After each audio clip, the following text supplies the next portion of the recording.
Buenos días, buenas tardes o buenas noches. Mi nombre es Natalia Guzmán Ramírez y yo les hablaré un poco de Anatomía Veterinaria 1, que es una materia que se imparte en primer semestre en la Facultad de Medicina Veterinaria y Zootecnia de la UNAM. Hablaré primero de los principios morfológicos, los planos anatómicos, términos de situación y clasificación taxonómica de algunas de las especies domésticas. Para después yo poder enfocarme más en lo que es el tema principal del video, que es la osteología, hablar sobre el miembro pelviano y el esternón, como anatomía comparada de el perro, el caballo y los bovinos. Empezaré hablando de los principios morfológicos. Tenemos que son 4: el zigomorfismo, el metamerismo, la tubulación y la estratificación. El primero, que es el zigomorfismo, nos dice que el cuerpo animal se puede dividir en dos mitades, una derecha y una izquierda, pero también nos menciona que los órganos pares no son precisamente iguales ni en tamaño, ni en localización, ni en relaciones. Un ejemplo serían los pulmones. A pesar de estar colocados uno a cada lado, no son ni del mismo tamaño ni están localizados en la misma posición como manera de espejo. El siguiente principio es el metamerismo, es el que rige la homología serial, es decir, todos los órganos o estructuras que se encuentran colocados progresivamente, como lo que serían las vértebras o las costillas. El siguiente es la tubulación, nos indica que hay un tubo dorsal y un tubo ventral. El primero, el tubo dorsal, se encuentra en la columna vertebral y es el que contiene el sistema nervioso, mientras que en el tubo ventral se encuentra el tubo visceral, ancho y largo. Y por último tenemos la estratificación. Esto nos dice que el cuerpo animal está conformado por capas o estratos. Ahora continuaré hablando de lo que son los planos anatómicos. Tenemos que son 5 planos: el mediano, sagital, transversal, horizontal y transverso. El primer plano mediano nos dice que parte el cuerpo animal en dos mitades simétricas, de nariz a cauda o cola. Es decir, lo parte de esta manera y así. El siguiente plano es el sagital. Es un plano paralelo al plano mediano. Es decir, si el mediano lo tenemos aquí, el sagital podría estar un poco más hacia acá o un poquito más para acá, pero siempre manteniéndose de la misma manera de nariz a cauda. El siguiente plano es el transversal, que nos divide el cuerpo en craneal y caudal. Es decir, no tenemos que partir el cuerpo precisamente de esta manera. No tenemos que por qué hacerlo craneal, que es todo lo que se acerca al cráneo, ni caudal, que es todo lo que se acerca a la cola o a la cauda. No tiene que ser precisamente aquí. Puede ser en miembros, en cara o en miembros pelvianos. Por ejemplo, en miembros, esto sería la parte craneal porque es lo que se acerca al cráneo, y esto sería la parte caudal porque es lo que se acerca a la cauda. Lo mismo en los miembros pelvianos. Parte craneal, parte caudal. El siguiente es el horizontal, que nos lo divide en dorsal y en ventral. Es decir, con nuestro modelo posicionado de esta manera, dorsal es todo lo que se acerca al dorso en cabeza, cuello, tronco, cauda, pies y manos. Es decir, todo esto y esta parte, que sería el dorso de sus manos o el dorso de sus pies, que sería esto de acá. Y ventral es todo lo que se acerca al plano de sustentación, en todo lo anterior menos en pies y manos, es decir, en cabeza, cuello, tronco y cauda, dado que en pies y manos utilizamos palmar para las manos y plantar para los pies. Y el último plano es el plano transverso, que es un plano que utilizamos exclusivamente para los miembros. Nos lo marca como proximal y distal, y un término más que es medio, del cual hablaré un poquito más tarde cuando entren los términos de situación. Mencioné que era exclusivo para los miembros, es decir, esta parte sería la parte proximal de nuestro miembro y esta sería la parte distal. Lo mismo con los huesos de los miembros o los músculos. Esto que tengo aquí es una tibia, es parte del miembro pelviano. Esto sería la parte proximal de la tibia, mientras que esto sería la parte distal de la tibia. Lo mismo, esto sería la parte media de la tibia. Bien, ahora continuaré con los términos de situación. Empezaré hablando de los que se usan en la cabeza. Que empezamos con rostral y caudal. Rostral es todo lo que se acerca a la punta de la nariz. Y caudal es todo lo que se aleja de la punta de la nariz o se acerca a la cauda. Los siguientes términos son superior e inferior. Se utilizan más que nada en ojo o en párpado más bien, en dientes y en labios o boca. Es decir, labio superior, labio inferior, dientes superiores, dientes inferiores, párpado superior y párpado inferior. Pero dentro de la cabeza hay términos que se usan exclusivamente para el ojo, como lo que es anterior y posterior. Si nos ubicamos bien, aquí tenemos lo que es la córnea y aquí el nervio óptico. Anterior sería todo lo que se dirige hacia esta parte y posterior todo lo que se dirige hacia el nervio óptico. Para los órganos compactos y los músculos utilizamos los términos de superficial y profundo. Pero, ¿cuáles son estos órganos compactos? Serían como el hígado, los riñones o el páncreas. Ahora bien, superficial sería todo lo que nosotros vemos de esta manera, directamente del órgano. Pero profundo sería como si nosotros alzáramos esta pequeña capa, una pequeña capa del órgano, y lo que se encuentra abajo de esta capa sería lo profundo. Entonces, esto sería profundo y esto sería superficial. Para los órganos huecos o tubulares, cavidades, venas y arterias, utilizamos los términos de exterior e interior. Un ejemplo de estos órganos sería el estómago. Entonces, esta parte sería la parte exterior de nuestro órgano, mientras que esta parte sería la parte interior, también conocida como luz de órgano. Si hiciéramos un corte transversal al intestino, se vería más o menos de esta forma. Entonces, esto igual sería la parte exterior y esto sería la parte interior. Mientras que para las cavidades, la parte exterior serían los músculos y la parte interior serían los órganos. Ahora, de manera más general en el cuerpo, utilizamos los términos de lateral y medial, que lateral es todo lo que se aleja del plano mediano y medial es todo lo que se acerca a este. Recordemos que el plano mediano es aquel que nos divide el cuerpo animal en dos mitades simétricas de nariz a cauda. Entonces, todo esto sería la parte lateral, mientras que esto de los miembros sería la parte medial. Igualmente en las costillas, lo que nosotros palpamos sería la parte lateral y lo que no sería la parte medial. Ahora, entre estos dos términos, yo ya lo había mencionado anteriormente, que es el término medio. Este se puede usar en todas partes menos entre medial y lateral. Por ejemplo, en las vértebras se utiliza entre craneal y caudal, es decir, una vértebra craneal, una vértebra caudal y esta sería una vértebra media. Igualmente en las falanges lo utilizamos entre proximal y distal. La fila de las falanges proximales, la fila distal y esta sería la fila media. Igual que con la tibia que mencioné igual hace un rato, sería la parte proximal de la tibia, la parte distal y esto sería la parte media. Ahora, este otro término no se puede utilizar entre craneal ni caudal, ni entre proximal ni entre distal. Se usa casi siempre entre medial y lateral. Un ejemplo en el que lo podríamos utilizar serían los carpos. Un carpo medial, un carpo lateral y este sería el carpo intermedio. Para la parte de pies y manos, más específicamente para los dedos, utilizamos los términos de axial y abaxial. Ahora, para poder entenderlo, debemos saber que existe un eje longitudinal que nos separa los dedos. Todo lo que se acerca a este eje es axial, es decir, estas partes de dentro de los dedos son las partes axiales, mientras lo que se aleja de este son las partes abaxiales, como lo podemos ver en estos esquemas. Esto que se acerca es la parte axial y esto que se aleja es la parte abaxial. Ahora, en este esquema traté de representar lo que serían los miembros torácico y pelviano de un carnívoro de un perro. ¿Y cómo están los dedos en las especies domésticas? El perro cuenta con 5 dedos en el miembro torácico y 4 en el miembro pelviano, pero hay algunas razas que también cuentan con 5 dedos en el miembro pelviano, mientras que los gatos cuentan con 5 y 4 dedos, las vacas o bovinos con 2 en ambos, el cerdo cuenta con 4 dedos pero simplemente recarga 2, y el caballo cuenta con solo un dedo. ¿Y cómo se enumeran estos dedos? Bueno, se empiezan a enumerar de la parte medial a la parte lateral, es decir, 1, 2, 3, 4 y 5. Igualmente en los miembros pelvianos, de medial a lateral, 1, 2, 3 y 4. Las vacas, por ejemplo, cuentan simplemente con los dedos 3 y 4, mientras que el caballo simplemente cuenta con el dedo 3. Continuaré con lo que es la clasificación taxonómica. Para esto, dentro de las especies domésticas, podemos generalizar lo que es el filo, el reino, la clase y la infraclase, dado que se queda en la mayoría de los casos como reino animal, filo chordata, clase mamalia e infraclase euteria, puesto que solo en el caso de las gallinas y los gatos cambia lo que es la clase y la infraclase.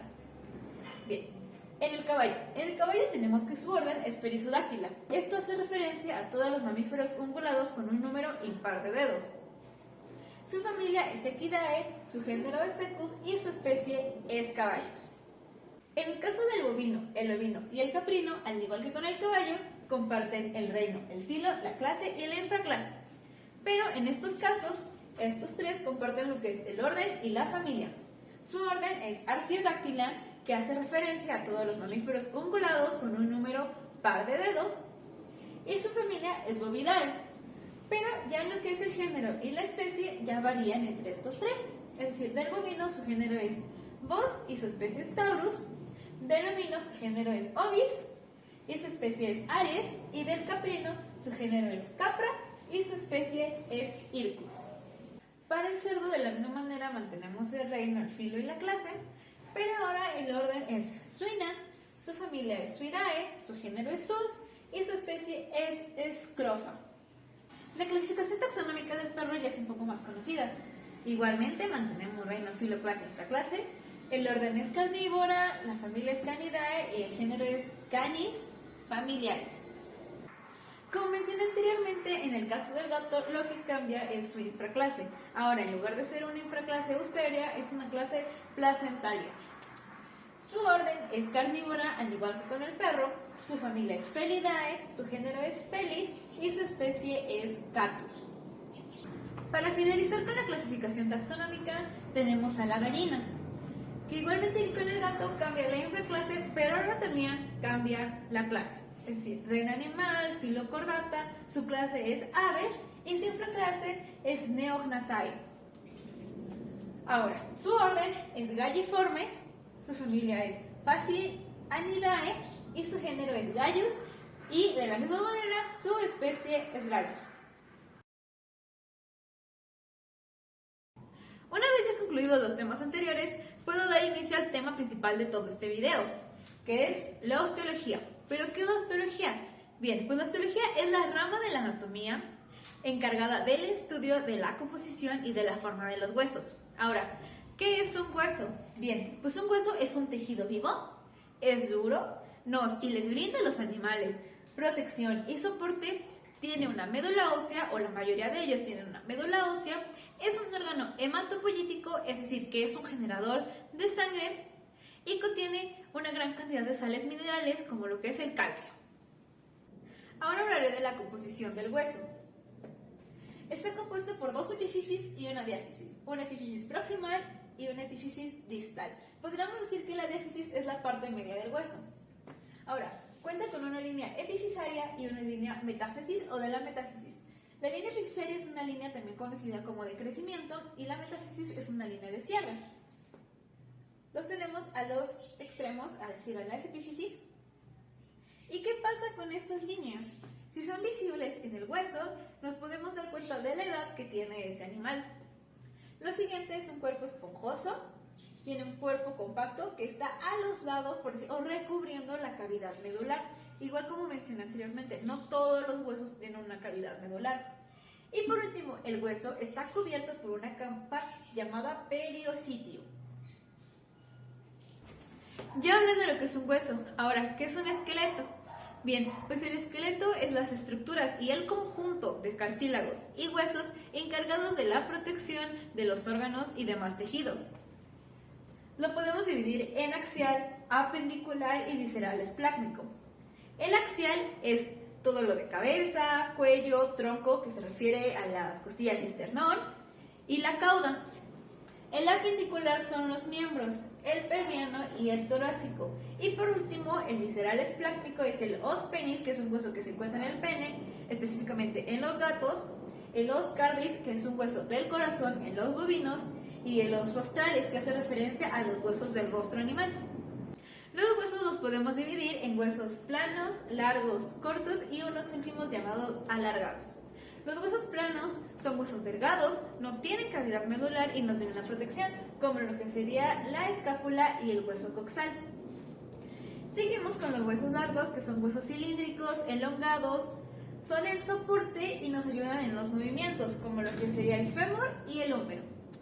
De siguiente tenemos los huesos cortos, que pueden ser cúbicos o redondos, son amortiguadores y tampoco tienen cavidad medular. Hay regulares e irregulares. Los regulares serían los carpos o los tarsos y los irregulares serían las vértebras y los huesos del sacro. Por último tenemos los huesos alargados, que no son ni huesos planos ni largos y solamente son las costillas. Dentro de la osteología tenemos lo que son las eminencias y las depresiones. Pueden ser articulares o no articulares. Los que tengo aquí son eminencias articulares y eminencias no articulares. Hay tres eminencias principales, que es los cóndilos, la trocla y la cabeza. Estos tres se pueden encontrar en el fémur y en el húmero, pero por ejemplo en la cabeza también se puede encontrar en lo que son las costillas. Aquí lo que tengo es un pequeño dibujo sobre el fémur de caballo y de bovino, un poco junto a los dos. Esto es la cabeza. Esto es la trocla del hueso y estos serían los cóndilos. Como les mencioné, se encuentran en la parte distal de los huesos. También tenemos eminencias no articulares, como lo que son los tubérculos, las tuberosidades, el trocánter, que esto es algo exclusivo del fémur, y las apófisis o procesos. Esto que tengo aquí es un dibujo de un número de un caballo. Y por ejemplo, aquí podemos observar el tubérculo mayor, el tubérculo menor, y estos de acá son tuberosidades. Esta sería la tuberosidad del redondo mayor y esta es la tuberosidad deltoidea. Ahora, regresando a nuestro dibujo del fémur, yo les mencioné que el término de trocánter era exclusivo del fémur. Entonces, este es el trocánter mayor. Esto que se ve acá sería un tercer trocánter, que es en los caballos solamente. Y este sería el trocánter menor, se encuentra de manera caudal. Ahora, para apófisis y procesos, podemos referirnos a un dibujo de una vértebra torácica. Esto es el proceso espinoso o apófisis espinosa. Ahora están las depresiones tanto articulares como no articulares. Dentro de las depresiones articulares tenemos lo que son las cavidades, la glenoidea que se encuentra en la escápula y la acetabular que se encuentra en el hueso coxal. Por ejemplo, en la escápula la cavidad glenoidea se encuentra en esta parte de abajo, en una parte distal de la escápula. Mientras que en el hueso coxal la cavidad acetabular se encontraría en esta parte y se vería más o menos de esta manera. Puedo mencionar la fosa, la fobia y el surco en lo que es el fémur. Esto que se encuentra de naranja es la fosa trocantérica. Esto que se encuentra en la parte de la cabeza es la fobia. Y esto que se encuentra entre los cóndilos sería el surco intercondilar. Ahora, para hablar del foramen lo puedo mencionar en el hueso coxal. Esto que encontramos aquí en la parte del pubis es conocido como el foramen obturador o los forámenes obturadores. Ahora, para hablar de la incisura puedo mencionar la que se encuentra en la escápula, que sería la incisura escapular que se encuentra al lado de lo que es el acromion. Una vez que ya concluí con las características de las que están conformados los huesos, puedo enfocarme en lo que es el miembro pelviano. Este está compuesto por lo que es el hueso coxal, el fémur, la patela, que en humanos se conoce como rótula, la tibia, la fíbula, los huesos del tarso o los tarsos, los metatarsos, las falanges y los sesamoideos que se encuentran entre las falanges. Comenzaré hablando de lo que es el hueso coxal. El hueso coxal es un hueso plano. Está compuesto por el ilion, el isquion y la pubis. El ilion es este, el isquion es este y la pubis es este. Por lo tanto, el ilion es craneal, el isquion es caudal y la pubis es ventral. Esta tuberosidad que encontramos aquí es conocida como la tuberosidad sacra, mientras que la que encontramos en esta parte se le conoce como la tuberosidad coxal. Esta eminencia es conocida como la eminencia iliopúbica. Seguimos con esta parte que se le llama pecte. Estos son los forámenes obturadores. Esta es una sínfisis pubial, mientras que esta es la sínfisis isquiática, y la combinación de ambas se le conoce como la sínfisis isquiopúbica. Hice estos esquemas del hueso coxal, del bovino, el caballo y el perro para ir mencionando otras partes del hueso coxal y al mismo tiempo las diferencias que estos presentan. En el caso del bovino y del caballo, esto, que es la cresta ilíaca, es una cresta cóncava y con un borde un poco más afilado, mientras que en el caso del perro la cresta ilíaca es convexa realmente. Después de la cresta ilíaca tenemos lo que son las incisuras, la mayor y la menor, que coloqué como A y B respectivamente. En el caso del bovino, las crestas tienen una gran profundidad. En el caballo no son tan profundas y en el perro se encuentra con una escasa profundidad. Ahora lo que es la tuberosidad coxal, que sería esto, tenemos que la del bovino es muy voluminosa y está dividida en 3 proyecciones, que sería 1, 2 y 3.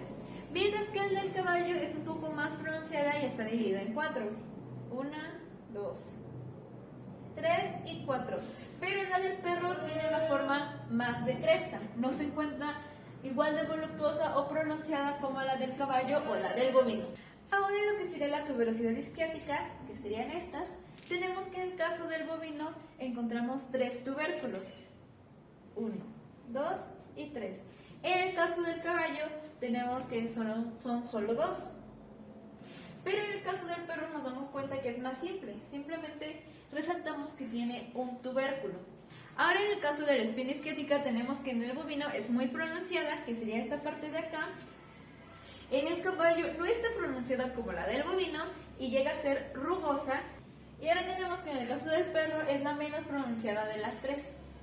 Ahora para finalizar con la incisora del acetábulo, tenemos que en el bovino es muy marcada, es decir, tenemos una forma más o menos así, se nota bastante. Esto sería la fosa acetabular, estos serían los labios mayor y menor, pero tenemos que la del bovino es muy marcada, es decir, presenta 2 escotaduras acetabulares.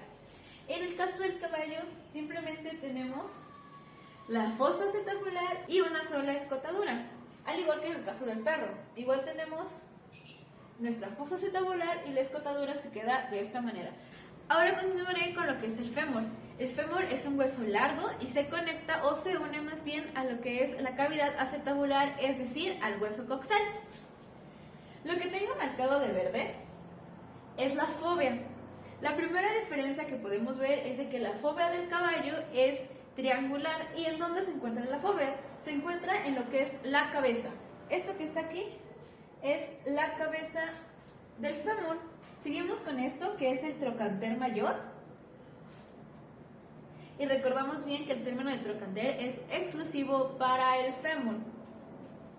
Lo que tenemos aquí es la fosa. Y esta fosa se llama fosa trocantérica.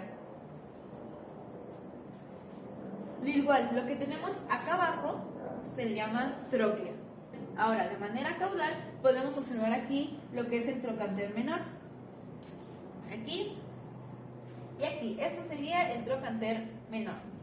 Igual, observamos de este lado que se alcanza a ver la cabeza, que sería esta.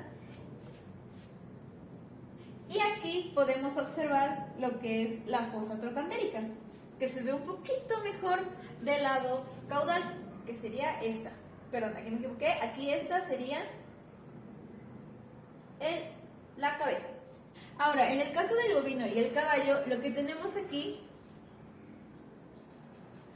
se llama fosa supracondilar. En el caso del caballo es muy profunda, mientras que en el caso del bovino no lo es tanto. Igual, otro dato importante que quiero mencionar es que en el caballo está la presencia de un tercer trocánter, que sería esta. Esa es la única especie en la que encontramos un tercer trocánter. Igual mencionar que en el caso de los carnívoros, pero no en los perros sino en los gatos, existe una posibilidad de que este trocánter exista. Ahora, regresando de manera caudal, tenemos estos que son los cóndilos, tanto lateral como medial. Estos que tenemos aquí son los cóndilos. Esto que tenemos aquí es una fosa. Y como se encuentra entre los cóndilos se le llama fosa intercondilar. Ahora, por último, este círculo que está acá se le conoce como surco intercondilar. Ahora, para finalizar, esta parte en el perro, estas dos estructuras que tenemos aquí se le conoce como faceta de los sesamoideos del gastronemis. Ahora, para la parte de la tibia y la fíbula, cambiaré un poco la forma de explicarlo. En esta parte enumeré las partes de la tibia y la fíbula y las separé a manera de que supiéramos cuál es la mesa tibial. La mesa tibial está compuesta por las eminencias intercondilares, el surco intercondilar, los meniscos y la cresta tibial. A partir de aquí esto ya no forma parte de la mesa tibial, es el malleolo medial, la cóclea, el malleolo lateral y la cabeza de la fíbula. Esta es una tibia y una fíbula de perro. Nos podemos dar cuenta que se encuentran por separado, es decir, hay aquí alguna unión y no se encuentran osificadas. Esto que tenemos aquí son las eminencias intercondilares. Esto es el surco intercondilar. Aquí lo que tenemos son los meniscos y esta es la cresta tibial. Todo esto es parte de la mesa tibial. Ahora, en la parte distal de la tibia tenemos lo que es el malleolo medial. Aquí abajo tenemos lo que es la cóclea y el malleolo lateral, que es parte de la fíbula. Y esto sería la cabeza de la fíbula. En el caso del bovino tenemos todo lo anterior de la misma manera, es decir, las eminencias intercondilares, el surco condilar, los meniscos y la cresta tibial. Igual, el malleolo medial y la cóclea. Pero en el caso del bovino nos podemos dar cuenta que no contamos con un cuerpo de la fíbula. Tenemos la cabeza de la fíbula que se encuentra osificada a la tibia y tenemos esto que es el malleolo lateral que se encuentra por separado. Ahora, en el caso del caballo, de nuevo, contamos con las eminencias intercondilares, el surco intercondilar, los meniscos, esto que sería la cresta tibial, el malleolo medial, la cóclea y aquí tenemos osificado el malleolo lateral, mientras que la cabeza de la fíbula la tenemos totalmente por separado. Para la parte de los tarsos y los metatarsos utilizaré estos dibujos que yo ya había realizado antes a manera de apunte. Tenemos este tarso que se conoce como talus y este calcáneo. Estos son los tarsos y los metatarsos de un perro. Este lo conocemos como el central. A partir de aquí los vamos enumerando como hueso del tarso 1 al 4. Este sería el hueso del tarso 1, 2, 3 y 4. El hueso del tarso es un hueso bastante largo. Y igualmente para mencionar los huesos metatarsianos o los huesos metatarsos. Este sería el hueso 1, el metatarso 1, metatarso 2, 3, 4 y 5. Recordemos que el perro cuenta con 4 dedos en el miembro pelviano y algunas razas cuentan con 5. Ahora, esto sería en el caso de un caballo. Igualmente contamos con el talus, el calcáneo, el central, que nos podemos dar cuenta que a diferencia del perro es un hueso más ancho. Este sería el hueso del tarso 1 y 2 osificados, el hueso 3, que es bastante grande, y el hueso 4. Igualmente tenemos el metatarso 2, 3 y 4, recordando bien que el metatarso 3 es el único que utiliza el caballo a manera de apoyo. Ahora, si bien este es el caso del cerdo, me enfocaré más en lo que es el bovino. Este es el hueso talus, el calcáneo. En el caso del central y el 4 nos damos cuenta que se encuentran osificados. Este sería el hueso del tarso 1, pero es muy pequeño y podríamos llegar a considerarlo simplemente como un vestigio. Ahora bien, el hueso del tarso 2 y el 3 se encuentran osificados. Dentro de los huesos metatarsianos o los metatarsos, nos podemos dar cuenta que el hueso metatarsiano 2 simplemente queda como un vestigio o una pequeña parte de él, mientras que del 3 y el 4 nos podemos observar que son completos, porque son parte de los dedos que va a utilizar. Ahora, para finalizar lo que es el miembro pelviano, hablaré de las falanges, más específico de la falange distal. En el caso del bovino no me voy a adelantar tanto simplemente mencionaré que tiene una proximal, una media, una distal, cuenta con 2 por su número de dedos. La falange distal cuenta con un borde dorsal y un borde plantar, refiriéndonos al miembro pelviano. Pero bien, en el caso del caballo y del perro sí voy a adentrar un poco en lo que es su falange. Igual, una falange proximal, media distal, en el caso del caballo 1 y en el caso del perro 4 o 5 dependiendo de la raza.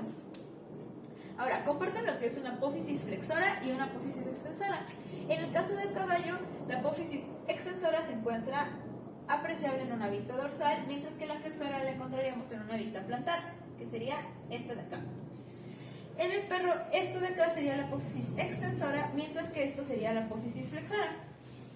Seguimos con lo que es la silla de montar. En el caso del perro lo tendríamos de este lado, mientras que en el caso del caballo sería apreciable en una vista dorsal. Sería esto de acá. Ahora, continuando con el foramen o los forámenes solares, tenemos que el foramen solar es este de acá, en el caso del perro, y los forámenes solares serían estos. En el caso del caballo son apreciables en una vista plantar. Ahora, por último, lo que comparten es un surco solar.